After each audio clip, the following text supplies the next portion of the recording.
금요일 오후 9시. 오늘은 난관의 연속이었어요. 오늘 아침 기상벨이 들리지를 않았어요. 다음엔 당황해서 준비를 하는데 신발끈이 끊어지고 칼라의 단추가 떨어져서 안으로 들어가는 등 아침 식사는 늦지, 첫 시간의 테스트에 지각이었죠. 흡지는 잊었지, 만년필에서 잉크는 새지, 삼각법의 시간에는 로그에 관한 아주 사소한 일로 선생님과 의견이 어긋나고 나중에 조사해보니 선생님 쪽이 옳았어요. 점심에는 양고기 스튜와 대황, 둘 다 질색이에요. 고아원 냄새가 나는 것 같거든요. 도착한 우편물은 모조리 청구서뿐. 그 이외의 것은 절대로 올 리가 없어요. 우리 가족은 편지 따위 쓰는 사람들이 아니니까. 오후 국어 시간에는 갑자기 쓰라는 거예요. 문제는 이것이었어요. 나는 다른 아무것도 바라지 않는다. 나에게 허락되는 것은 달리 아무것도 없으니까. 나는 그 대가로서 신성을 지불하니 위대한 상인은 미소 짓는다. 브라질입니까? 그는 단추를 틀었다. 내 쪽은 흘끔도 않고. 하지만 부인, 달리 뭔가 보여드릴 만한 건 없을까요? 문제는 시지만 누가 쓴 것인지 무슨 뜻인지 전혀 알 수 없어요. 교실에 들어갔을 때 다만 이것만이 칠판에 쓰여 있었어요. 그리고 이에 대해 논하라는 거예요. 처음 1절을 읽었을 때는 의미를 파악한 듯이 느꼈어요. 위대한 상인이란 것은 신이며 선행에 대해 축복을 내린다. 2절로 옮겨 단추를 튼다는 곳까지 와서는 신이라고 생각하는 것은 모독 같았으므로 급히 바꾸었어요. 다른 학생들도 나와 같은 상태였습니다. 1시간에 4분의 3을 우리들은 백지를 앞에 하고 머리도 같은 백지 상태인 채로 앉아 있었어요. 교육을 받는다는 것은 이게 얼마나 고통스러운 일일까요? 하지만 이것으로 끝난 게 아니에요. 다음에는 보다 좋지 않은 일이 일어났어요. 비가 억수같이 내려 골프를 하지 못하게 되었어요. 그 대신 체육관으로 가야만 했죠. 곁에 있던 학생이 곤봉으로 내 팔꿈치를 쳤어요. 방에 돌아오니 새로 맞춘 푸른 보못이 상자에 담겨 도착해 있었어요. 그러나 스커트가 너무 좋아서 앉을 수도 없었죠. 금요일은 청소하는 날로 청소부가 책상 위에 서류를 뒤죽박죽으로 만들어 놓았죠. 디저트에는 묘석이 나왔어요. 예배당에서는 평소보다 20분이 넘도록 남아서 여자다운 여자에 대해 훈화를 들었어요. 그 다음은 이제 겨우 마음을 가라앉히고 여자의 초상을 읽겠다고 안도의 한숨을 쉬는데 아키리라라는 이름에 희멀건 죽은 사람 같은 얼굴을 한 항상 혈색이 좋지 않은 아이가 들어왔어요. 이 학생은 라틴어 시간에 제 옆자리에 앉아요. 이름의 머리 글자가 A로 시작되었으므로. 그런데 그 학생은 월요일에 레슨이 69절부터 시작되는지 아니면 70절부터 시작되는지를 물으러 왔었는데 자그마치 1시간이나 앉아있다가 이제 막 돌아갔어요. 이처럼 의기저상하는 사건만 연발하는 경우가 있을 수 있을까요?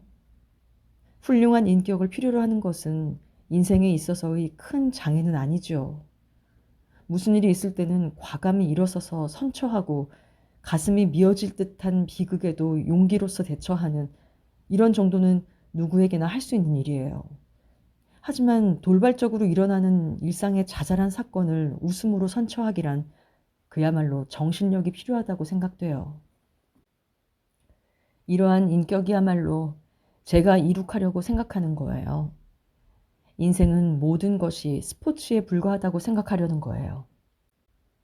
그리고 이 스포츠에서는 되도록이면 선전을 공평하게 해야 하고 만일 진다면 어깨를 추스리며 웃어야죠. 이겼을 경우에도 마찬가지예요. 아무튼 저는 이제부터 스포츠 정신으로 나갑니다. 이제 다시는 저의 불평을 듣는 일이 없을 거예요, 아저씨. 줄리아가 실크 양말을 신어도 지네가 천장에서 떨어져도. 영원한 당신의 주디. 곧 답을 주세요. 5월 27일. 키다리 아저씨, 리페트 선생님으로부터 편지를 받았어요. 거기에는 품행, 학업 모두 잘해 나가는 줄로 안다. 이번 여름방학에는 아무 데도 갈 곳이 없을 것 같으니까 고아원으로 돌아와서 계약 때까지 일하여 생활비라도 버는 게 어떻겠느냐는 것이었어요. 존 그리아 고아원은 질색이에요. 그리로 돌아갈 바에는 죽는 게 차라리 나을 정도예요. 친애하는 키다리 아저씨, 당신은 좋은 분이군요. 농장 이야기 대단히 반갑습니다. 왜냐하면 이제까지 농장에 가본 적이 한 번도 없으므로. 그래서 존 그리아 고아원으로 돌아가 여름 동안 접시 닦기를 하는 것은 질색이에요. 만일 돌아간다면 뭔가 무서운 일이 일어날 위험이 있어요.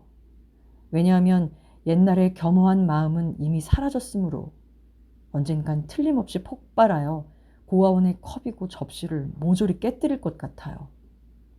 이렇게 짧은 편지를 더구나 이상한 용지에 써서 죄송해요.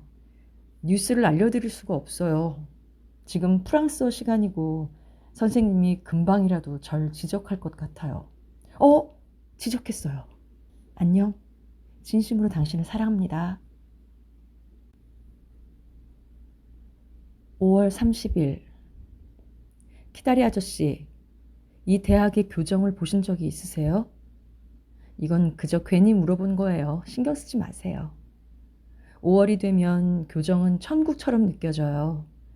관목이란 관목에는 모두 꽃이 피고 나무들은 그야말로 아름다운 실록이에요. 큰 늙은 소나무조차 신선하고 젊어 보이죠. 초록빛 풀밭은 노란 민들레, 파랑, 하양, 핑크의 옷을 입은 수백의 소녀들로 수놓여 있어요. 모두들 기쁨이 넘쳐나고 발랄해 보여요. 머지않아 여름방학이 다가오기 때문이죠. 그런 큰 즐거움 때문에 시험 따위는 아무것도 아니에요. 이런 기분에 젖을 수 있다니 참 행복하죠? 그리고 저 아저씨, 이 많은 사람들 중에서 제가 제일 행복해요. 왜냐하면 이제 고아원과는 빠이빠이지. 누구에게 고용된 아기 보기도 아니고 타이피스트도 아니고 격리도 아니니까요. 아저씨가 아니었더라면 그렇게 되었을 거예요. 이제 와서 생각하니 전에 한 나쁜 짓들이 하나하나 후회가 돼요. 리페트 선생님께 건방지게 굴었던 일이 미안하다고 생각돼요. 프레디 퍼킨스의 뺨을 때린 일이 미안하다고 생각돼요. 설탕 항아리에 소금을 넣은 일도 미안하다고 생각돼요. 평의원님들 뒤에서 얼굴을 찡그려 보이거나 해서 미안하다고 생각돼요. 이제부터는 누구에 대해서도 성실하고 상냥하고 친절하게 하겠어요. 왜냐하면 이처럼 행복하니까요. 그리고 이번 여름은 마구마구 쓰는 연습으로 곧 대작가가 되는 거예요. 이처럼 유쾌할 수가 있을까요? 저는 이제부터 아름다운 성격을 길러가는 거예요. 그것은 추위나 서리를 만나면 조금 오그라들지만 햇빛이 밝게 빛나면 무럭무럭 자랄 거예요. 이 점은 어느 누구도 마찬가지라고 생각돼요. 역경이나 슬픔이나 시리를 통해서 정신력을 기른다는 말에 나는 반대해요. 행복한 사람이야말로 따뜻한 마음을 넘칠 만큼 갖고 있는 거예요. 염세주의자를 나는 신용하지 않아요. 염세주의자란 말은 금방 배운 새 용어예요. 좋은 말이에요. 아저씨는 설마 염세주의자가 아니시겠죠? 교정의 얘기를 하다 말았죠? 아저씨도 잠깐 들러서 봐주시면 좋을 텐데. 그럼 제가 여기저기로 안내하면서 저것이 도서관이고 이것이 가스공장이고요, 아저씨. 왼쪽에 고딕 건물이 체육관이고 그 곁에 취들 양식의 로마 건축이 새로운 병원 건물이에요. 어쩌고 할 텐데. 손님을 안내하는 것 저 참 좋아해요. 왜냐하면 고아원에서 항상 했으니까요. 그리고 오늘도 여기서 진종을 했으니까요. 정말이에요. 더구나 남자분을. 제게 있어서는 굉장한 경험이었죠. 남자와 얘기한 적은 한 번도 없었으니까요. 어쩌다 평의원님들 가지고야 말이 안 되니까요. 어머, 아저씨 미안해요. 평의원님들의 험담을 할 때 아저씨의 기분을 상하게 해드릴 생각은 조금도 없었어요. 저는 어쩐지 아저씨가 정말 평의원님 중에 한 분이라고는 생각되지 않아요. 소위 평의원 자리로 굴러 떨어진 거예요. 소위 평의원이란 것은 똥보고 거만하고 자비롭고 아이들의 머리를 쓰다듬어주고 금시계의 줄을 차고 있는 사람이에요. 이 그림은 풍뎅이처럼 보이지만 실은 아저씨 외의 평의원 일반도예요. 자, 다시 먼저 얘기로 돌아가요. 네? 저는 그 남자분과 이제까지 같이 걷다가 얘기하거나 차를 마시게 됐어요. 더구나 굉장히 가문이 좋은 분으로 자비스 펜도르톤 씨라는 사람이에요. 요약해서 말한다면 줄리아의 숙부래요. 길게 느려서 말한다면이라고 하는 게 좋을지도 모르겠군요. 왜냐하면 그분도 아저씨만큼 키다리였어요. 사업 관계로 이 읍까지 오셨는데 학교까지 잠깐 들러 줄리아를 만나보기로 했대요. 줄리아 아버지의 막내 동생인데 줄리아를 잘 모르나 봐요. 아마 줄리아가 어렸을 때 잠깐 얼굴을 들여다보고 성격이 좋지 않을 애라고 단정을 내리고 그 뒤 줄리아를 거들떠보지도 않았었나 봐요. 아무튼 이분이 응접실에서 모자와 스틱과 장갑을 옆에 놓고 의젓하게 앉아 있었어요. 그런데 줄리아와 사리는 7시간째의 테스트 때문에 빠질 수가 없었어요.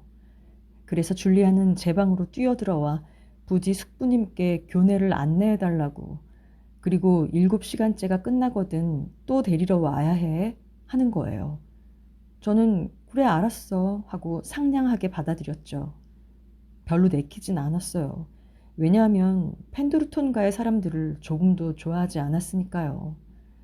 그러나 막상 만나보니 대단히 멋쟁이고 상냥한 분이었어요. 참으로 인간미가 있는 사람. 조금도 펜드루톤가의 사람 같지 않았어요. 접대하는 동안 대단히 즐거웠어요. 그 뒤부터는 저도 숙부를 갖고 싶어서 견딜 수가 없었어요. 아저씨, 저의 숙부 노릇을 해주시지 않겠어요? 숙부 쪽이 할머니보다 훨씬 좋을 것 같아요. 펜드루톤 씨에게는 다소 아저씨 냄새가 풍겼어요. 20년 전의 아저씨 말이에요. 거봐요. 저 아저씨에 대해 잘 알지요? 한 번도 만난 적은 없지만. 펜드루톤 씨는 키다리고 여윈 편이고 약간 검은 얼굴에 많은 주름이 있어요. 그리고 좀 이상하게 미소 지어요. 절대로 드러내어 웃지 않고 입의 양끝을 살짝 올려 주름 잡을 뿐이에요. 그리고 처음 보는 사람에게도 10년지기 같은 느낌을 주는 사람이에요. 참으로 사교성이 좋은 분. 우리 두 사람은 온 교정을 안뜰에서 운동장에 이르기까지 돌아다녔어요. 그랬더니 그분이 조금 피곤하니 차라도 마실까요? 구내식당에 갈까요? 라고 말했어요. 솔밭길을 지나 교정을 조금 벗어난 곳에 있어요. 저는 줄리아와 사리에게로 돌아가야 한다고 말했지만 줄리아에게는 별로 차를 마시게 하고 싶지 않아요. 신경만 날카로워질 테니까. 라고 말하길래 아무튼 둘이서 식당으로 도망쳐서 차와 머핀과 마멀레이드와 아이스크림과 케이크를 아늑한 발코니의 조용한 테이블에서 먹었어요. 식당은 아주 적당하게 자리가 비어 있었어요. 마침 월말이 되어 학생들의 용돈이 거의 바닥이 났기 때문이에요. 우리는 즐거운 시간을 보냈어요. 그러나 줄리아에게로 돌아왔을 때는 이미 기차 시간이 임박해서 역으로 달려가지 않을 수 없었으므로 줄리아를 만나는 둥 마는 둥 했어요. 숙부를 납치했다 해서 줄리아는 대단히 분개했어요. 줄리아 얘기로는 그 숙부는 엄청나게 돈이 많고 좋은 아저씨라는 거예요. 부자란 말을 듣고 전 안심을 했죠. 왜냐하면 차값이니 뭐니 해서 한 사람 앞에 60센트나 썼으니까요. 오늘 아침, 오늘은 월요일이에요. 초콜릿 상자가 3개, 줄리아와 사리와 제게 소포로 왔어요. 아저씨, 어떻게 생각하세요? 남자로부터 캔디를 받다니. 뭔가 제 자신이 고아가 아니고 보통의 여자아이 같은 생각이 들었어요. 아저씨, 언젠가 한번 학교에 오셔서 함께 차를 들지 않으시겠어요? 제가 아저씨를 좋아하게 될지 알고 싶어요. 하지만 만일 좋아하지 않으면 큰일이죠. 문제 없어요. 좋아하실 거예요. 그럼 아저씨께 경의를 표해요. 당신의 말씀 결코 잊지 않아요. 추신, 거울을 들여다봤더니 이제까지 몰랐던 보조개가 있어요. 정말 묘하군요. 이 보조개는 도대체 어디서 온 것일까요? 6월 9일. 키다리 아저씨, 기뻐요. 마지막 시험인 생리학이 지금 끝났어요. 자, 이제는 농장에서 3개월 기다리면 그만이에요. 농장이 어떤 곳인지 알지 못해요. 이제까지 한 번도 농장에 가본 적이 없어요. 본 일조차 없어요. 차창 밖으로 잠깐 본 것 외에는. 하지만 틀림없이 마음에 들 거예요. 그리고 자유의 몸이란 것을 기쁘게 생각하게 되겠지요. 지금도 오직 존 그리아 고아원에서 해방되었다는 느낌이 영 실감나질 않아요. 고아원을 생각하면 언제나 흥분되고 등골이 서늘해져요. 어쩐지 빨리 달려가서 혹시나 리페트 선생님이 저를 잡아 본래의 위치에 되돌려 놓으려고 손을 뻗쳐 달려오지는 않을까 늘 어깨 너머로 확인하고 있어야 할 것 같아요.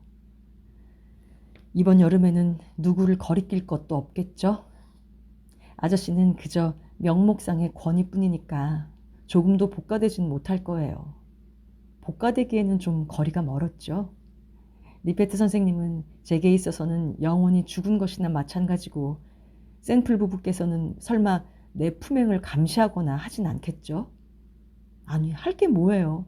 난 이미 의젓한 어른이니까요. 만세! 이제 붓을 놓겠어요. 이제부터 트렁크를 챙기고 3개의 상자에 주전자랑 접시랑 소파의 쿠션, 책 따위를 챙기지 않으면 안 돼요. 영원한 당신의 주디. 추신, 생리학 시험 문제를 동봉했어요.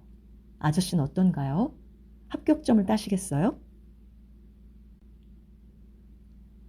로크 윌로우 농장. 토요일 밤. 굉장히 좋아하는 키다리 아저씨. 막 도착했을 뿐 아직 짐도 풀지 못했지만 농장이 얼마나 내 마음에 들었는지 빨리 알려드리고 싶었어요. 여기는 참으로 천국같이 멋진 곳이에요. 집은 이 그림처럼 네모로 되어 있어요. 그리고 오래된 건물이에요. 100년이나 옛날에 세운 거예요. 측면에 베란다가 있는데 이 그림에는 그릴 수가 없어요. 그리고 정면에 그럴싸한 포치가 있어요. 이런 그림으로는 도저히 그 좋음의 정도를 전달할 수가 없지만 깃털개 같은 모양을 한 것이 떡갈나무고 찻길을 따라 있는 가시투성이 나무가 끊임없이 미풍을 받아 속삭이는 소나무랑 솔송나무예요. 집은 언덕 꼭대기에 있어요. 그러므로 몇 마일이나 푸른 목장이 계속된 저쪽에 있는 또 하나의 다른 구름까지 바라보여요. 코네티컷주는 마치 아래의 그림처럼 마르세르식 웨이브의 연속 같아요. 그리고 로크윌로의 농장은 꼭 그 물결 모양의 꼭대기에 있어요. 전에는 길 건너편에 헛간이 있어서 전망을 가로막았던 모양이나 하늘에 은혜로운 섬광이 내려서 헛간을 태워버린 것이죠. 살고 있는 사람은 샌플 부부와 고용인인 여자 한 사람과 남자 2사람이에요. 고용인들은 주방에서 식사를 하지만 샌플 부부와 주디는 식당에서 해요. 햄과 계란과 비스킷과 꿀과 젤리 과자와 파이와 절임과 치즈에 차를 곁들인 저녁 식사였어요. 그리고 세상 얘기와 이제까지 이처럼 남을 즐겁게 해준 일도 없었어요. 제 말은 하나하나 모두 우습게 들리나 봐요. 우습게 들리는 것은 당연하죠. 제게 있어서는 시골은 이번이 처음이므로 아무것도 몰라 자꾸 질문을 하거든요. X 표시가 되어 있는 방은 살인이 있었던 방은 아니에요. 제 방이에요. 크고 네모지고 횡댕그렁해요. 애교 있는 고풍스런 가구가 있어요. 창은 빗장을 질러놓지 않으면 안 되고 가장자리에 금빛 수실이 있는 커튼은 만지면 툭 떨어져요. 그리고 크고 네모난 마호가니의 테이블이 있어요. 여름 동안 이 위에 팔꿈치를 괴고 소설을 쓸 거예요. 아저씨, 저는 기뻐서 흥분하고 있어요. 빨리 사방을 쏘다녀 보고 싶어서 아침이 오기를 고대하고 있어요. 지금은 8시 30분이지만 벌써 촛불을 끄고 자려고 해요. 그리고 5시에 일어날 거예요. 이처럼 유쾌한 일이 있을까요? 이것이 정말로 주디일까? 스스로도 믿어지지 않을 정도예요. 보답으로 더욱 착한 사람이 되지 않으면 안 되겠지요? 틀림없이 됩니다. 지켜봐 주세요. 안녕. 추신, 아저씨에게도 개구리 우는 소리와 돼지 새끼들이 꿀꿀거리는 소리를 들려드리고 싶어요. 그리고 저 신호를 보여드리고 싶어요. 저는 오른쪽 어깨 너머로 보았어요. 로크윌로우, 7월 12일. 키다리 아저씨, 아저씨의 비서는 어떤 관계로 로크윌로우를 알게 되었어요? 이것은 그저 괜히 물어보는 게 아닙니다. 꼭 알고 싶어요. 왜냐하면요. 아저씨, 아무튼 들어보세요. 이 농장은 본래 자비스 펜더르톤 씨의 것이었는데 옛날에 그 사람의 유모였던 샌플 부인에게 양도된 것이에요. 이처럼 기묘한 우연이 있을 수 있을까요? 샌플 부인은 지금도 펜더르톤 씨를 자비 도련님이라고 불러요. 그리고 옛날에는 그야말로 귀여운 아기였대요. 그 사람의 어렸을 때의 곱슬머리를 상자에 담아 소중히 보관하고 있어요. 그것을 보니 완전히 빨간 머리는 아니지만 적어도 빨간 머리에 가까운 것이었어요. 제가 펜더르톤 씨를 알고 있음을 알자 샌플 부인의 나에 대한 평가는 다소 높아진 듯해요. 펜더르톤과의 누군가를 알고 있다는 것이 로크 윌로우에서는 무엇보다도 유력한 소개장이 되는 거예요. 더구나 펜더르톤과의 직계는 자비도련님이에요. 줄리아는 반계에 속하죠. 아, 정말 유쾌해요. 농장은 갈수록 재미있어요. 어제는 건초에 외건을 탔어요. 3마리의 어미 돼지와 9마리의 새끼 돼지가 있는데 그 식성이란 역시 돼지는 돼지다운 데가 있군요. 조그만 병아리랑 칠면조랑 오리랑 색시닭이랑 그야말로 셀 수 없을 만큼 많아요. 아저씨도 농장 생활을 하시면 좋을 텐데 도시에서 산다는 건 미친 짓이에요. 계란을 찾아 모으는 것이 저의 일과예요. 어제 헛간 다락을 기어서 검은 암탉이 훔쳐간 둥지로 다가가려 했을 때 가로막대를 헛디뎌 떨어졌어요. 무릎을 긁히고 집으로 돌아갔더니 샌플 부인이 개암나무 열매를 바르고 붕대를 감아주었어요. 그리고 그동안 내내 아이고 바로 엊그제 같은 생각이 드네. 자비도련님도 같은 곳에서 떨어져서 꼭 이쪽 무릎을 긁혔었어요. 하고 중얼거렸어요. 주위의 경치는 대단히 아름다워요. 골짜기도 있고 시내도 있고 나무가 우거진 언덕도 많아요. 먼 저쪽에는 높고 푸른 산이 입에 넣으면 녹아버릴 듯이 아스라하게 떠 있어요. 주에 2번 저주로 버터를 만들어요. 크림은 저장소에 보관해요. 창고는 석조고 밑으로 시내가 흘러요.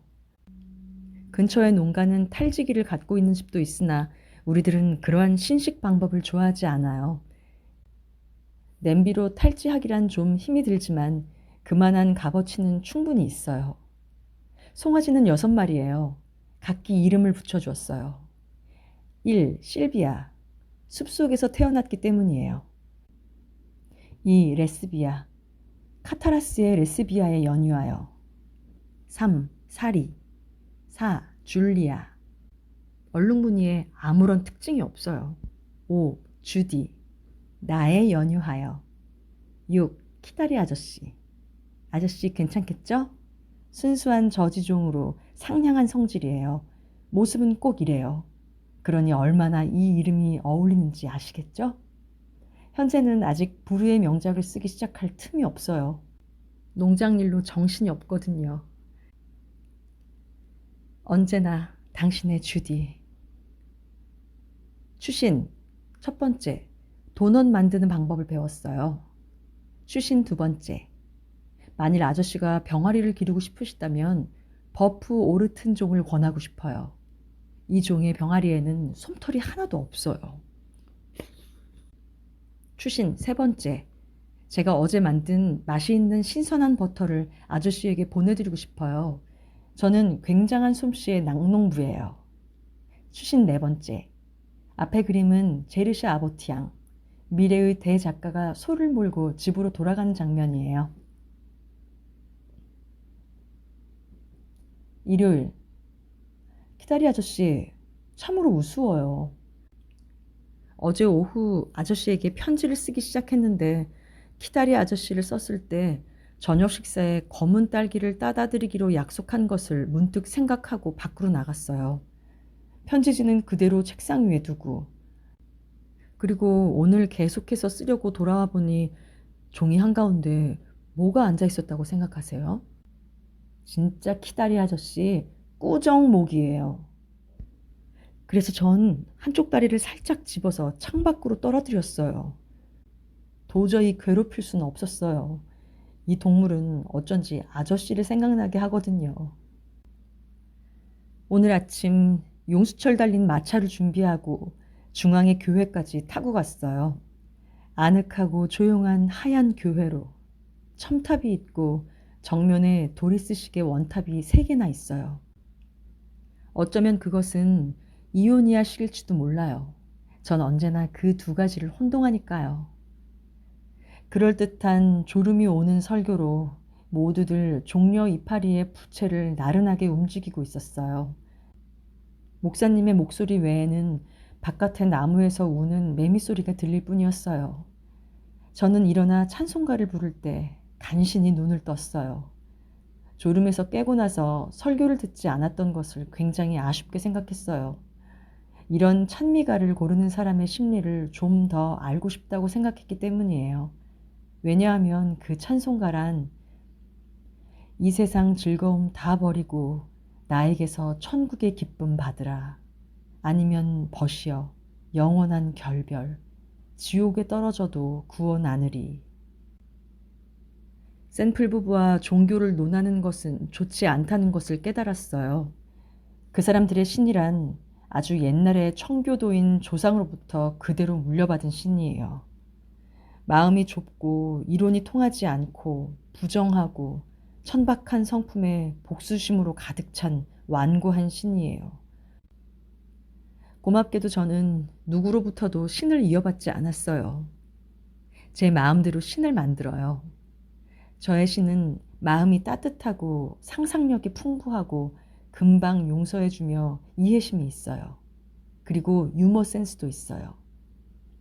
샘플 부부는 참 좋은 분들이에요. 그 사람들의 행동은 생각보다 훌륭해요. 자기들의 신보다도 좋은 사람들이에요. 그런 말을 했더니 굉장히 당황하는 것 같았어요. 제가 신을 모독하는 것으로 생각한 모양이에요. 제 쪽에서 본다면 그분들이야말로 그래요. 우리들은 신학 얘기는 하지 않기로 했어요. 지금은 일요일 오후예요. 아마사이는 보랏빛 넥타이에 화사한 노란 사슴가죽 장갑을 끼고 밝은 얼굴로 수염을 말끔히 깎고 있어요. 그리고 지금 막 캐리와 함께 마차로 외출했어요. 캐리는 큰 모자 차양을 빨간 장미로 장식하고 푸른 모슬린 옷을 입고 머리카락은 최대한으로 컬을 하고 있어요. 캐리도 칼리지 교회에는 가지 않고 집에 남아 있었어요. 표면상의 이유는 점심 준비였지만 사실은 모슬린 옷을 다림질하기 위해서였어요.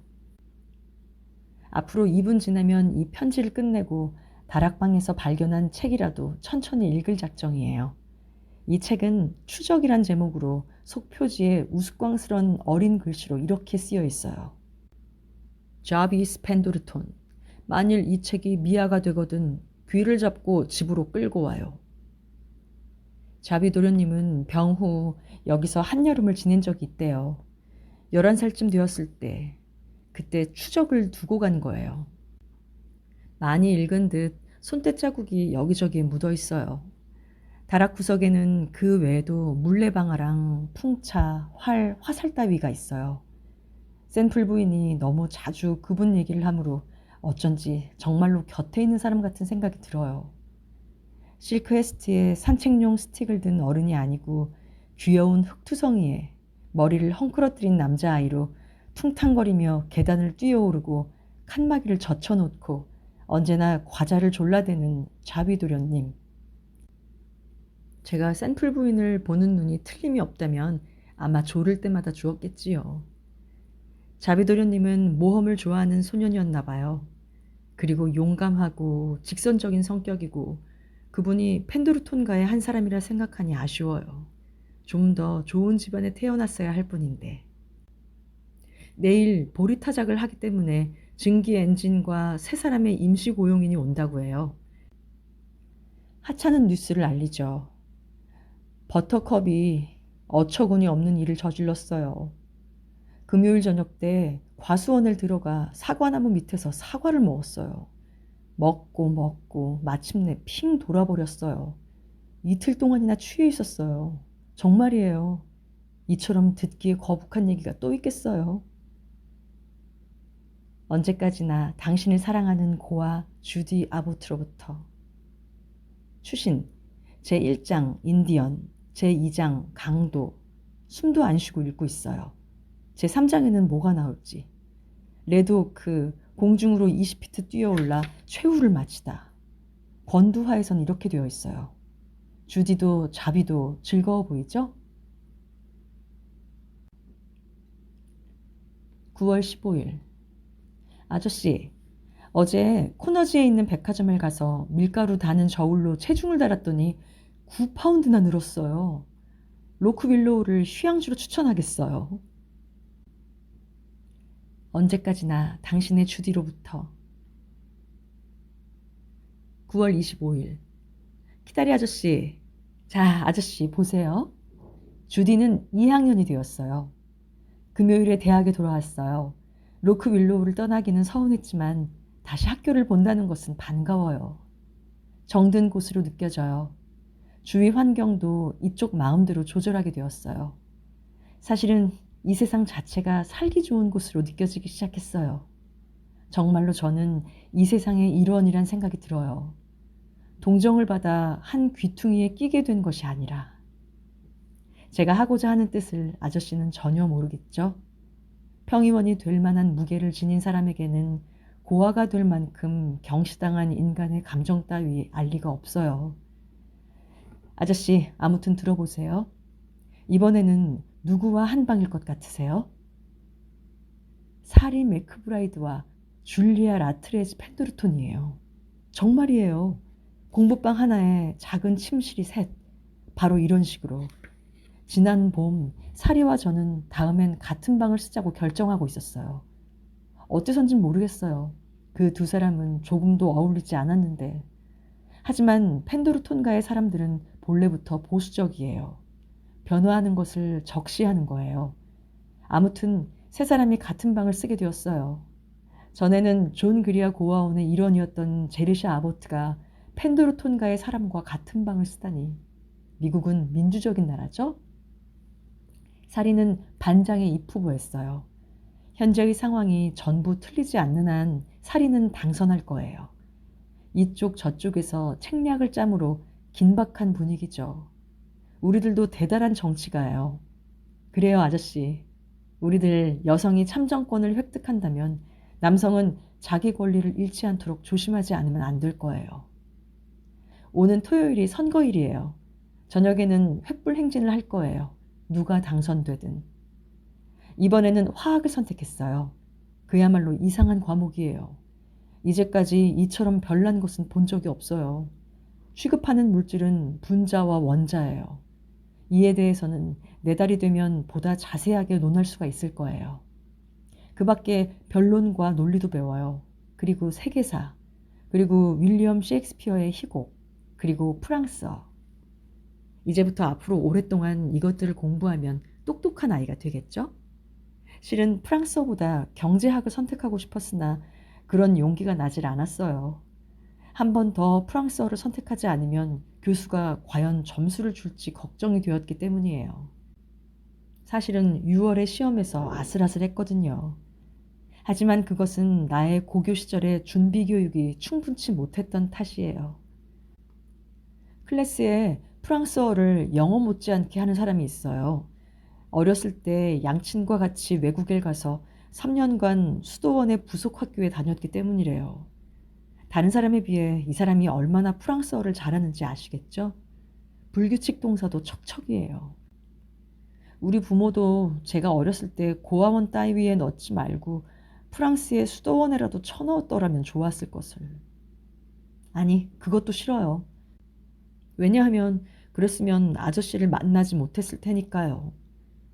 프랑스어보다는 아저씨를 알게 된 편이 좋아요. 안녕 아저씨. 지금부터 하리에트 마친을 방문해야겠어요. 화학에 대한 얘기를 하면서 자연스럽게 다음 반장에 관해서 살짝 의견을 피력하고 오겠어요. 현재 정치하느라 분주한 제이 아보트로부터. 10월 17일. 키다리 아저씨, 가령 체육관 풀에 철철 넘칠 만큼 레몬에 젤리가 차 있다고 할 때 만일 사람이 그 속에서 헤엄을 치려고 한다면 떠 있을 수 있을까요? 아니면 가라앉을까요? 식후에 레몬 젤리가 나왔을 때 이 문제가 나왔어요. 30분 동안 흥분하여 토론했지만 아직도 해결되지 않았어요. 사리는 헤엄칠 수 있다고 하지만 저는 세계 제일의 수영 선수도 가라앉을 것으로 확신하고 있어요. 레몬 젤리 속에 빠지다니 우습죠? 우리들의 테이블에서는 이외에도 두 가지를 문제로 삼았어요. 1. 팔각형 집의 각 방은 어떤 모양인가? 어떤 사람들은 네모라고 주장했지만 저는 한 조각의 파이와 같은 꼴이 아니어서는 안 된다고 생각해요. 아저씨는요? 2. 가령 커다란 텅 빈 구가 있고 안이 거울로 되어 있다고 할 때 그 속에 사람이 앉으면 어디까지 얼굴이 비치고 어디서부터 등이 비치기 시작하는가 라는 거죠. 이 문제는 생각하면 할수록 더욱 혼란이 생길 뿐이에요. 우리들이 여가를 선용해서 얼마나 심원한 철학적 사색에 잠기는지 아시겠죠? 선거 얘기 이미 했던가요? 3주 전에 있었는데 우리들은 무척 바쁘게 생활하고 있으므로 3주 전 따위 오랜 옛날 같은 생각이 들어요. 사리가 당선되고 우리들은 횃불 행진을 했어요. 투명 글자로 매크브라이드 만세라고 쓴 기를 들고 14개의 악기로 구성된 악대도 따르고 있었어요. 우리들은 258호에 사는 요인이 되었어요. 줄리아와 저는 여덕을 크게 보고 있어요. 반장과 같은 집에 사니까 사교가 대단히 번거로워요. 안녕히 주무세요, 아저씨. 아저씨께 경의를 표합니다. 삼가 당신의 주디. 11월 12일. 키다리 아저씨, 어제 농구에서 1학년을 이겼어요. 물론 기쁘긴 하지만, 하지만 만일 3학년을 이겼더라면, 그랬더라면 온몸이 퍼렇게 멍투성이가 되어 개암나무 열매로 스포를 하고 일주일 내내 침대에 누워도 불만은 없겠어요. 사리는 크리스마스 휴가를 사리가에서 지내도록 초대해 주었어요. 사리의 집은 매사추세츠주의 우스터에 있어요. 초대해 주다니 좋은 사람이죠? 꼭 갔으면 해요. 태어나서 한 번도 개인 가정에 들어가 본 적이 없어요. 로크 윌로우는 별도지만 샌플 부부는 어른이고 늙은이고 문제가 안 돼요. 그러나 매크브라이드가는 아이들이 수두룩하고 그리고 어머니, 아버지, 할머니, 더구나 앙고라 고양이까지 있어요. 완전히 갖추어진 가족이에요. 학교에 남아있기보다는 트렁크를 챙겨서 떠나는 편이 확실히 즐거운 기대로 잔뜩 흥분하고 있어요. 7시간째. 연극 연습에 달려가야지. 감사제의 연극에 출연해요. 비로드 상의에 금발에 탑에 사는 왕자가 되는 거예요. 좋아라. 당신의 J.A. 토요일. 제가 어떤 얼굴의 아이인지 알고 싶으세요? 레오노라 펜튼이 찍은 우리 세 사람의 사진을 보낼게요. 웃고 있는 명랑한 표정의 아이가 사리, 키가 크고 표정이 굳어있는 아이가 줄리아, 조그맣고 머리카락이 날려 얼굴을 가리고 있는 아이가 주디. 사실은 사진보다 훨씬 예쁘지만 햇살에 눈이 부셨던 거예요. 매사추세츠주 우스터 스톤게이트에서 12월 31일. 키다리 아저씨, 진작 편지를 써서 크리스마스 선물로 주신 수표에 대해 감사를 드리려고 했으나 맥크브라이드가의 생활이 너무 즐거워서 이분도 차분히 책상 앞에 앉아 있을 수가 없었어요. 새 가운을 샀어요. 별로 살 필요는 없었어요. 그저 괜히 갖고 싶었어요. 금년의 크리스마스 선물은 키다리 아저씨로부터 받았어요. 가족들은 그저 사랑을 보내온 걸로만 하고 있어요. 사리가에 와서 그야말로 멋진 방학을 보내고 있어요. 사리가는 크고 구식의 벽돌집이며 하얗게 가장자리를 칠했어요. 한 길에서 조금 들어가 있어요. 제가 존 그리아 고아원에 있을 때 흔히 신기한 듯이 바라보고 안은 어떻게 생겼을까 하고 생각했던 집과 비슷해요. 직접 그 안을 볼 수 있으리라고는 생각도 못했어요. 그러나 지금 그 안에 있어요. 모든 것이 쾌적하고 따뜻해요. 이 방 저 방을 돌아다니며 실내 장식에 감탄하고 있어요. 한창 자라는 아이들에게 이보다 안성맞춤의 집은 없을 거예요. 숨바꼭질에 알맞은 어두운 구석이나 팝콘을 만들기에 적당한 둘레막이 없는 난로나 비 오는 날에도 뛰어놀 수 있는 다락방이 있어요. 매끄러운 계단 난간 끝에는 알맞게 판판한 혹이 달려 있어요. 그리고 크고 채광이 좋은 주방에는 상냥하고 뚱뚱하고 명랑한 요리사가 있지요. 이 사람은 13년간이나 이 집에 있으면서 언제나 밀가루 반죽을 조금 떼어 아이들에게 굽게 해주죠. 이런 집을 보기만 해도 다시 한번 어린 시절로 돌아가고 싶어져요. 더구나 이 집에 살고 있는 사람들이라니 이처럼 좋은 사람들이 또 있을까요?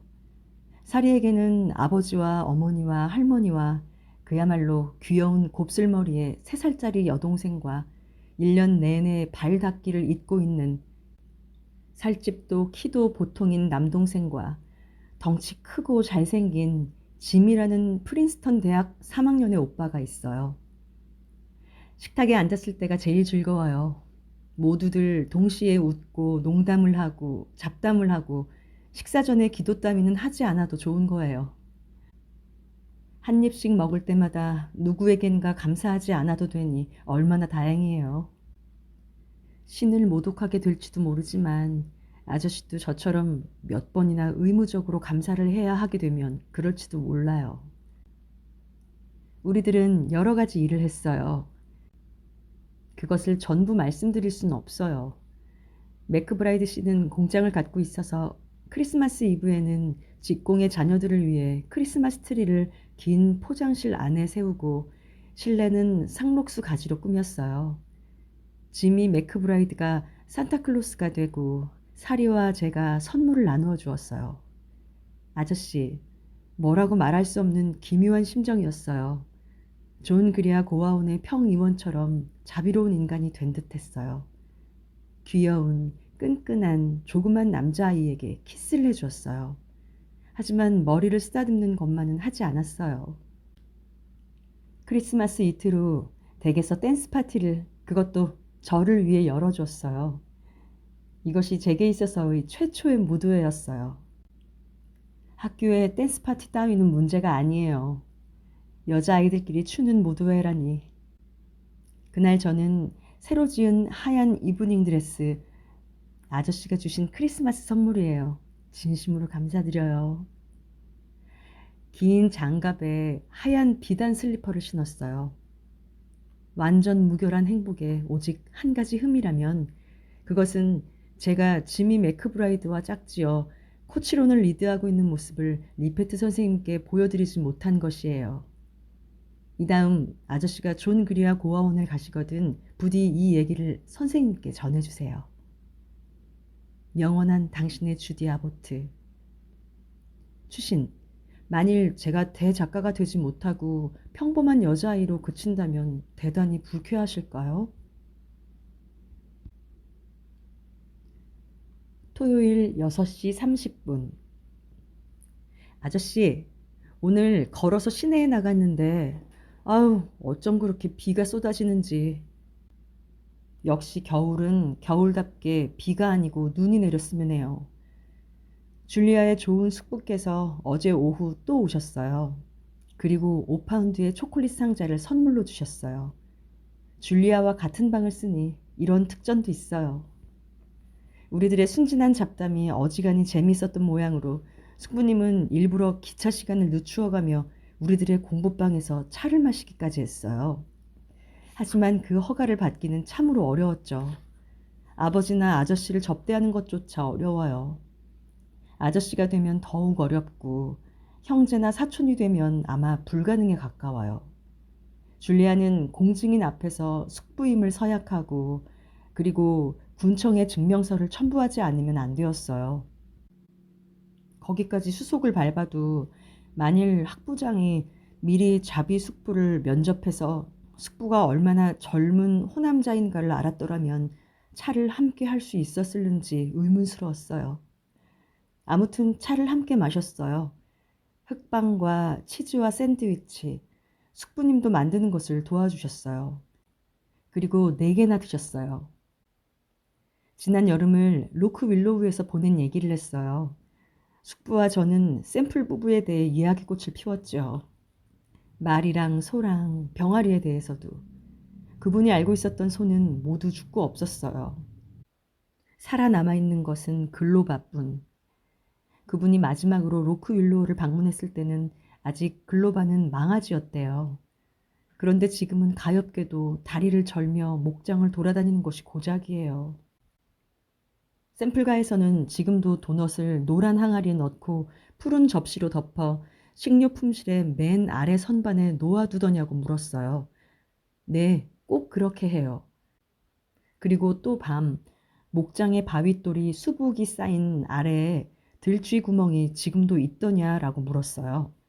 그럼요, 여전히 있었어요. 아마사이는 그 구멍에서 크고 살찐 잿빛 들쥐를 지난 여름에 잡았어요. 이 쥐는 자비도련님 시절에 잡은 쥐의 35대째의 손자였을 거예요. 나는 대놓고 자비도련님이라고 불렀어요. 모욕당한 듯한 표정은 하지 않으셨어요.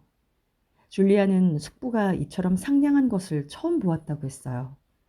평소에는 다소 접근하기가 어렵대요. 하지만 줄리아는 전혀 기지가 없는 거려. 남자를 다루는 데는 상당한 기지가 필요해요.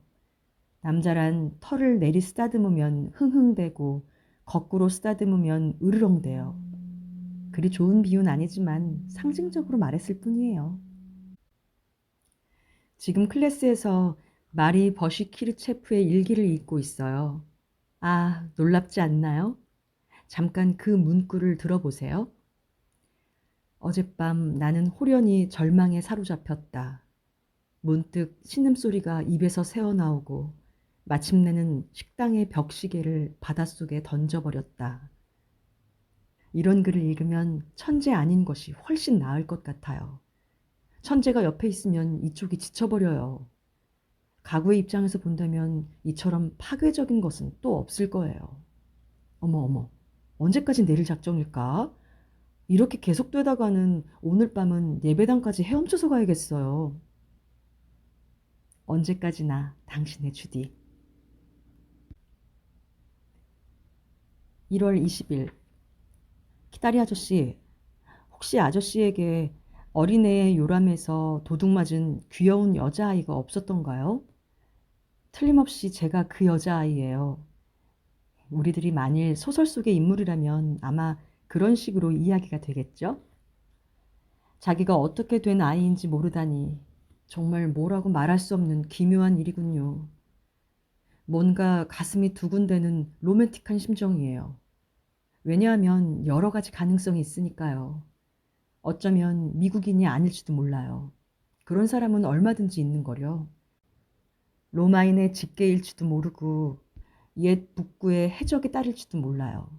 아니면 러시아 망명자의 아이일지도 몰라요. 사실은 시베리아에 있어야 할 인간일지도 모르는, 또 어쩌면 집시일지도 몰라요. 틀림없이 그럴 거예요. 왜냐하면 저는 굉장한 방랑벽이 있거든요. 다만 이제까지 그것을 발전시킬 찬스가 없었을 뿐. 제 경험 중에 남이 듣기 거북한 오점이 하나 있는 것 아세요? 쿠키를 훔쳤다는 이유로 벌을 받았을 때의 일이에요. 서류에 똑똑히 기록이 되어 있을 것이므로 평의원님은 자유로이 읽을 수가 있어요. 하지만 아저씨, 당연한 일이 아닐까요? 굶주린 어린 9살짜리 계집아이에게 식료품실에서 나이프를 갈게 하고 그 바로 곁에 항아리를 두고 혼자 내버려 둔다면, 그리고 조금 뒤 아무런 예고도 없이 갑자기 뛰어들어온다면 그 아이에게 빵 부스러기가 묻어있다 해도 당연한 게 아닐까요? 그런 것을 팔을 휙 낚아채어 귓볼을 갈기고 푸딩이 나오면 식탁에서 몰아내고 다른 아이들 앞에서 얘는 도둑질을 했기 때문이다 라고 말한다면 그 애가 달아나는 것도 당연하지 않을까요?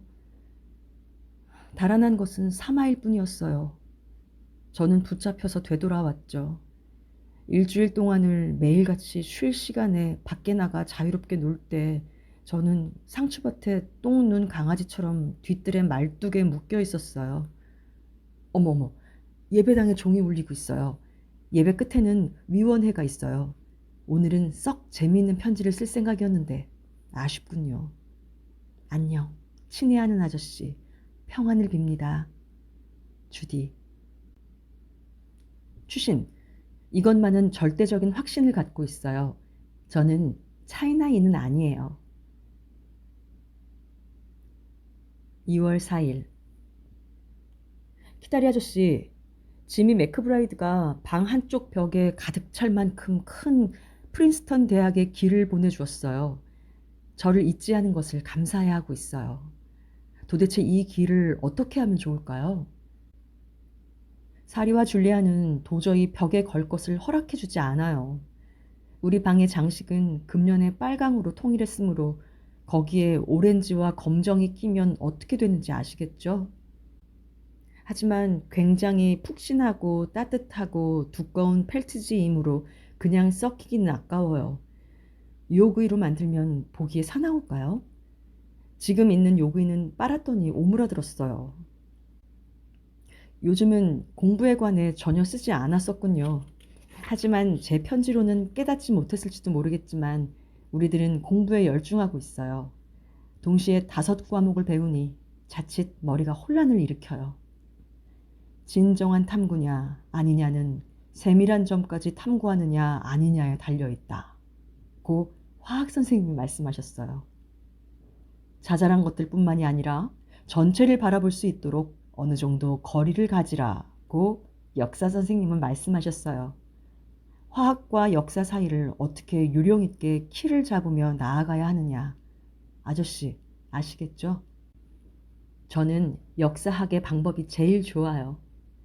가령 제가 윌리엄 정보광은 1492년에 건너왔다고 말하든 콜럼버스가 대륙을 발견한 것이 1100년일 것이라 하든 1066년이라 하든 그 밖에 다른 해라고 말하든 아무튼 그런 것은 자잘한 점이어서 역사 선생님은 너그럽게 봐줘요.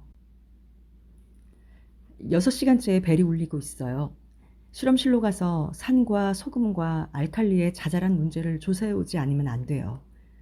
화학용의 에이프런 앞쪽에 염산으로 접시만한 크기의 자국을 내고 말았어요. 만일 이론대로 된다면 양질의 강한 암모니아를 쓰면 이 구멍을 중화시킬 수 있을 게 아니겠어요? 다음 주에 시험이 있지만 그런 것은 문제 없어요. 언제까지나 당신의 주디. 3월 5일. 키다리 아저씨, 3월에 바람이 불고 있어요. 하늘에는 멍울진 검은 구름이 끊임없이 움직이고 있어요. 소나무에서는 까마귀가 까악까악 소란을 떨고 있어요. 이 소리를 들으면 가슴이 두근두근 술렁술렁해서 밖으로 뛰어나가고 싶어져요. 책을 덮고 언덕으로 뛰어올라 바람과 달리기라도 하고 싶어져요. 토요일에 늪지대인 야산을 5마일이나 달리며 여우잡기 놀이를 했어요. 세 여자아이와 약 2말 한 홉 정도의 잘게 썰은 색종이가 여우예요. 여우는 27명의 사냥꾼보다 30분이나 앞서 출발했어요. 저는 27명 중에 한 사람이었어요. 8명이 도중에서 낙오되었기 때문에 최후까지 남은 사람은 19명이었어요. 여우가 지나간 자국은 산을 넘고 옥수수밭을 지나 늪으로 뛰어들어갔어요.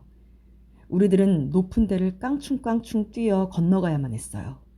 하지만 반수의 아이들은 발목까지 늪에 빠지고 말았죠. 여우 발자국을 잃어버려서 이 늪에서 25분 동안이나 헤맸어요.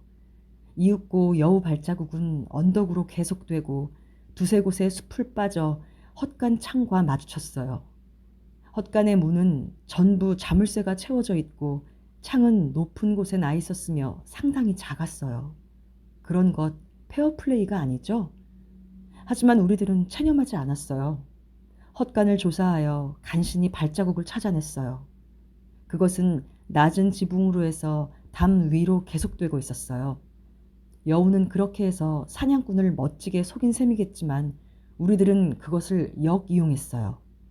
그 다음부터는 곧장 2마일이나 되는 높고 낮은 목장을 넘어 계속되었으나 그 추적이 참으로 어려웠어요.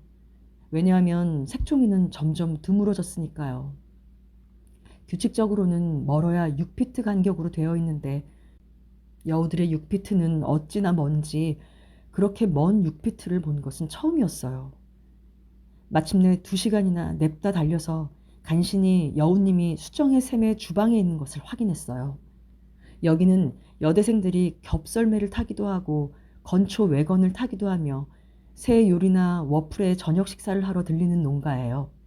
3마리의 여우는 태평스럽게 밀크와 꿀과 비스킷을 먹고 있었어요. 우리들이 이렇게 멀리 쫓아오리라고는 생각지 못했던 모양이에요. 헛간 창 앞에서 주저앉을 줄 알았었나 봐요. 양쪽이 다 자기네가 이겼다고 우기는 거예요. 우리가 이긴 거죠, 아저씨. 여우들이 학교로 돌아가기 전에 잡았으니까요. 아무튼 우리들 19명은 메뚜기처럼 테이블에 엉켜서 꿀 주세요, 꿀 주세요 하고 외쳐댔어요. 테이블에는 모두에게 돌아갈 만큼 충분치를 못했어요. 하지만 미스스 풀막은 항아리에 가득 찬 딸기잼과 지난주에 만든 메이플 시럽 한 깡통, 흑빵을 3개 가져다 주었어요. 오후 6시 30분에 겨우 학교로 돌아왔어요. 저녁 식사 시간에는 30분이나 지각이었어요.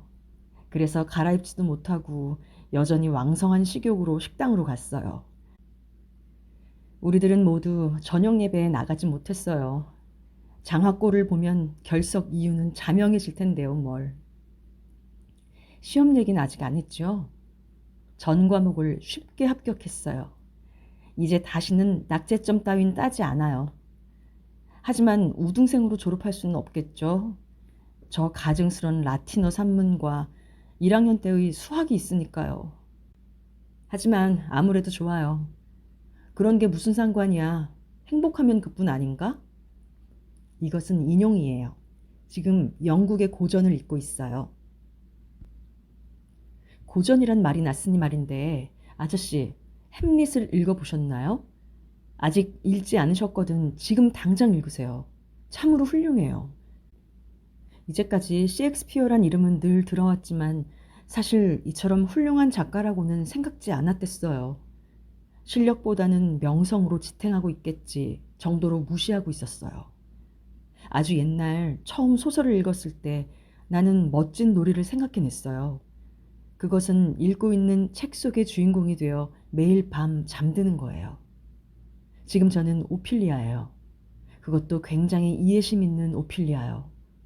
언제나 햄릿을 즐겁게 하고 사랑하고 잔소리도 하고 감기에 걸렸을 때는 목에 찜질도 해주죠. 햄릿의 우울증을 이제 완전히 고쳐주었어요. 왕과 왕비는 둘 다 세상을 떠났어요. 바다 사고로. 그러므로 장례식은 필요 없죠. 그래서 지금은 햄릿과 제가 덴마크를 다스리고 있어요. 이제 아무런 분쟁도 없어요. 국내의 통치는 잘 되어가고 있어요. 햄릿이 정치를 맡고 저는 오로지 자선 사업에 힘을 기울이고 있어요. 최근에 제1급의 고아원을 창설했어요. 만일 아저씨나 다른 평의원님이 제가 세운 고아원을 시찰하시고 싶다면 기꺼이 원내를 자세하게 안내하겠어요. 틀림없이 도움될 만한 점을 많이 발견하시게 될 거예요. 삼가 영원한 당신의 오피리아 덴마크 왕비.